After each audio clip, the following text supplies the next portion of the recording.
পবিত্র এই কোরআনই শ্রেষ্ঠ জীবন দর্শন। আল্লাহ বলেন, আমি যা নাজিল করেছি তদনুসারে যারা দিনের বিষয় বিধান দেয় না তারাই কাফির। মায়েদা ৪৪ নম্বর আয়াত।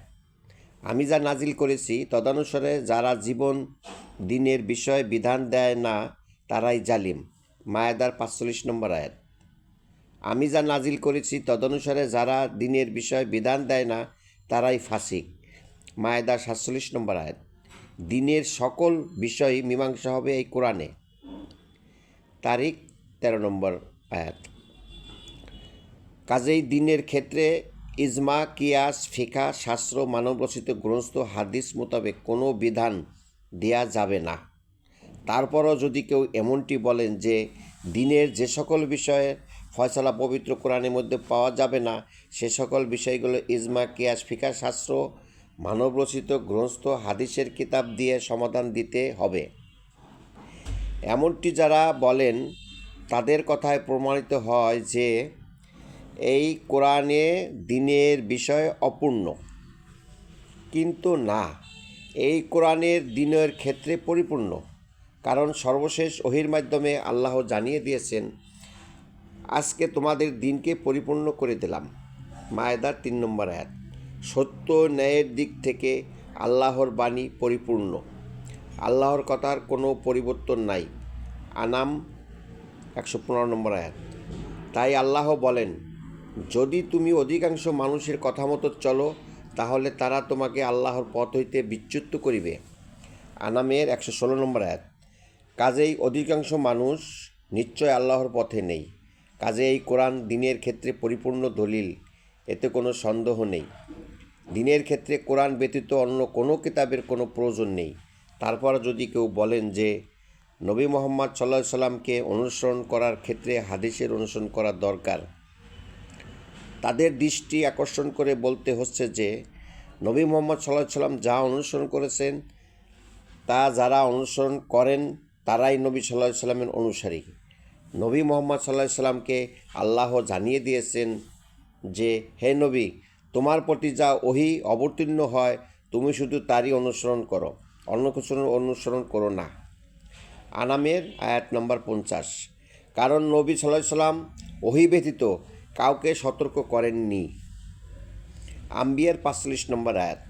কাজেই যারা পবিত্র কোরআন সম্পূর্ণভাবে অনুসরণ করবে তারাই নবী সাল্লাল্লাহু আলাইহি সাল্লামের অনুসারী, এতে কোনো সন্দেহ নাই। নবী সাল্লাল্লাহু আলাইহি সাল্লামকে অনুসরণের জন্য কোরআনের অনুসরণ যথেষ্ট, সেক্ষেত্রে হাদিসের অনুসরণ দরকার নেই। তারপরও যদি কেউ এমনটি বলেন যে দিনের ক্ষেত্রে এই কোরআনই যদি একমাত্র দলিল হয়, তাহলে এত কিতাব পুস্তক বাজারে কিভাবে এলো? তাদের দৃষ্টি আকর্ষণ করে বলছি, আল্লাহ বলেন, দুর্ভোগ তাদের জন্য যারা নিজ হাতে কিতাব রচনা করে উহা আল্লাহর নামে চালিয়ে দেয় এবং স্বল্প মূল্যে বাজারে বিক্রি করে। বাকারার আয়াত ৭৯। এই কোরআন বাদে দিনের ক্ষেত্রে যত কিতাব বাজারে এসেছে এগুলো সব মানুষের রচিত, এগুলো দিনের কোনো দলিল নয়, এগুলো পরিহারযোগ্য।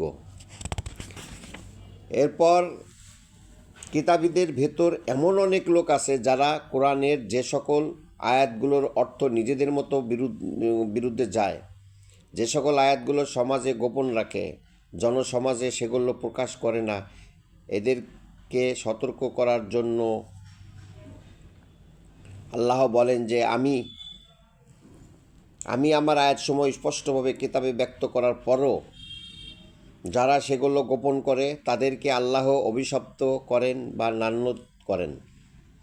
বাকারার ১৫৯ নম্বর আয়াত। কাজেই কোরআনের কোনো আয়াত গোপন রাখা যাবে না। এরপর কিছু লোক আছে যারা আয়াতের অর্থ এমনভাবে করে যে যা এই কোরআনের অন্য আর একটি আয়াতের পরিপন্থী হয়ে যায়, সেক্ষেত্রে ওই আয়াতটির উদ্দেশ্য ব্যর্থ হয়। তাদের সতর্ক করার জন্য আল্লাহ বলেন, যারা আমার আয়াতকে ব্যর্থ করার চেষ্টা করে তাদের জন্য কঠিন শাস্তি জাহান্নাম। হজের ৫১ নং আয়াত। অনেকেই কোরআনের আয়াতকে বিকৃত করে ভিন্ন অর্থে নিয়ে যায়, তাদের জন্য আল্লাহ বলেন, আমার আয়াত বিকৃতকারীর জন্য জাহান্নাম।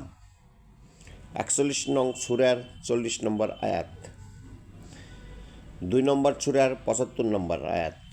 কাজেই নিজের মতো করে কোরআনের আয়াত অর্থ করা যাবে না, বরং কোনো একটি বিষয়ের উপর কোরআনের সরল বুঝ লাভ করতে হলে ওই বিষয়ের উপর কতগুলো আয়াত এই কোরআনের আছে সেই সকল আয়াতগুলোকে এই জায়গায় নিয়ে এসে অর্থ করলে কোরআনের সঠিক এবং সরল অর্থ পাওয়া যাবে।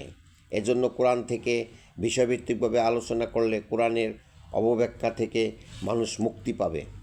সেক্ষেত্রে ইজমা, কিয়াস, ফিকহ শাস্ত্র, মানবরচিত কিতাব ও হাদিসের কিতাবের উদ্ধৃতি দিয়ে কোরআনের ব্যাখ্যা করার দরকার নেই। তারপরও যারা কোরআনের প্রত্যাখ্যান করবে তাদের জন্য শাস্তি 37 নম্বর সূরার 107 নম্বর আয়াত। যারা এই কোরআনের দর্শন অপছন্দ করেন তাদের কর্মফল বিনষ্ট হবে 47 নম্বর সূরার 9 নম্বর আয়াত।